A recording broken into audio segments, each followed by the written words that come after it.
Inspirations.com. Thank you for joining me today. In this video, I'm going to share with you an easy watercolor technique that you can use for a complete background on a card or to punch or die cut shapes, much like the one I did for today's card. So let's take a look. Okay, this is a fun and easy technique to do with your Stampin' Up! Inks and a little bit of water. And I've got a piece of watercolor paper that measures the size of a card front, 4 1/4 by 5 1/2. This is just an easy size to work with and it's manageable. I have here a watercolor brush, a wide brush here. It's pretty pitiful, but it's going to work for what I need it for. And taking a little bit of water, and I'm going to wet down the front of this watercolor paper.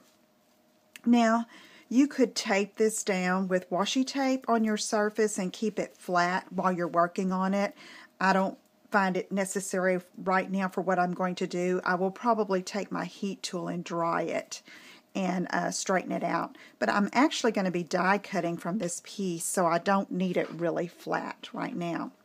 Now I have 3 inks, and these colors I've chosen for this piece are Strawberry Slush, and I'm just going to put some down on my craft sheet here.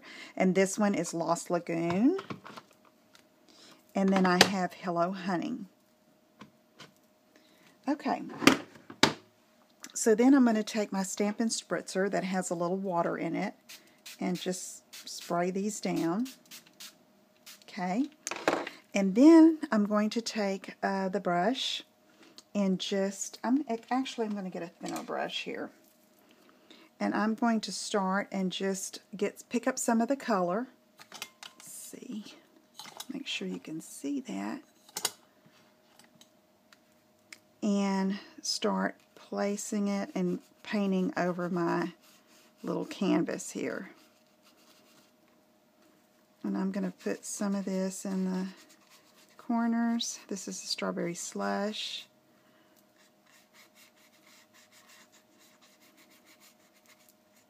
Okay, and then I'm going to come in, get my brush clear, dipping it in the water, and then wipe it off in a towel.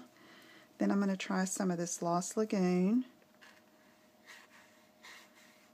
And I don't try to overlap it too much, but I try to pick colors that if they do overlap, that it doesn't turn to a muddy looking.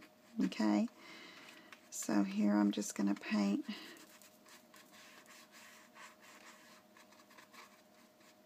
And you could use this for a background for a card using the whole piece, or for what I'm using it for the die cutting.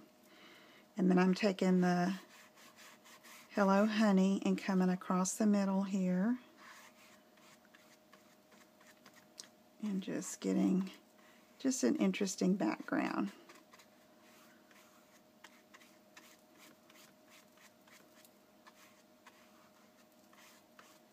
Okay, so if you want the colors to interact with each other some more, you can always add a little bit more water and let it drip a bit and let it run into one color into the other.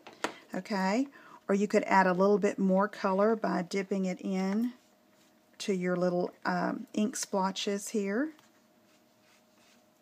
Okay, and then if it's too dark for you, wet that paintbrush and just move that color around. But you can always get a more intense color by just adding a little bit more, using less water and more ink. So let me pull some of this up.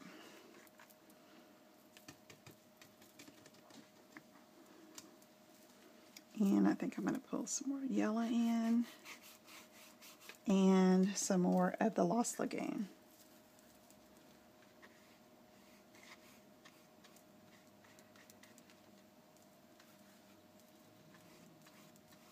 Okay, so I'm going to hit that with a heat tool and let it dry.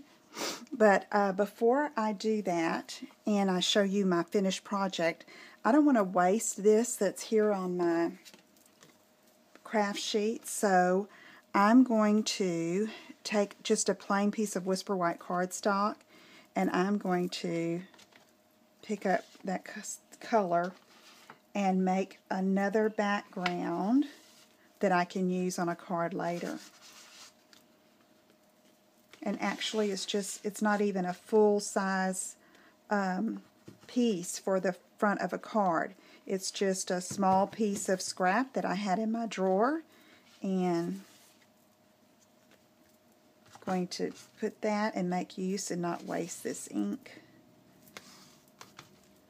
Okay, so that makes an interesting look. Okay, and I'll show you that sometime. Be sure you follow me on Facebook so you can see all of my samples. Okay, so you would hit this with a heat tool, and then you could get any die cut or punch that you have to add as accents to a card. So here's one that I've done previously. This here was the watercolor piece, and I cut it die cut it with the Apothecary Accents piece. These hearts were part of the pink here, and then this For You was die cut from the blue, and actually these three colors were Calypso Coral, this was Crushed Curry, and Bermuda Bay, Calypso Coral, and Crushed Curry.